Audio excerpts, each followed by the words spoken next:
संघर्ष खूप अडचणी इतक्या आल्या, पण तुम्हाला सांगते सर, चांगुलपणा स्वतः पलीकडचं जगणं या प्लांटसाठी कुणी योगदान द्यावं.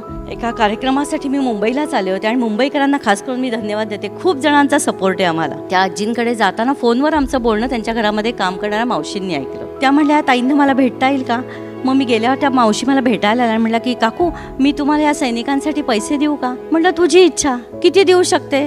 म्हटलं तुझी इच्छा. तर म्हणले माझ्या समोर ती मावशी आजीनं म्हणाली की वर्षभराचा मला पगार देऊ नका. म्हणजे आपण म्हणतो दातृत्व हा गुण आहे आणि तो मी म्हणते अगदी सावधानतेने मी हे वाक्य बोलते की या कामामुळे मी श्रीमंत गरीब आणि गरीब श्रीमंत माणसं खूप अनुभवली. माझ्यापाशी खूप आहे पण माझ्यापाशी देण्याची इच्छा हवी आणि तो दातृत्वाचा संस्कार पण. त्यावेळी कोरोना अगदी पीकला असताना मी म्हटलं नेशन फर्स्ट हा विषय पोचवायचा कसा. म्हणून मी काय केलं, मी समर्थ भक्त आहे म्हणून मी 13 दिवस 13 घरी रोज पावन भिक्षा मागायला लोकांच्या दारात जात होते.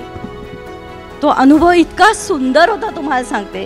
का संत लोक आपल्याला अशा गोष्टी सांगतात तर काय कुठलीही गोष्ट इथे जाता कामा नये. हे मी केलं.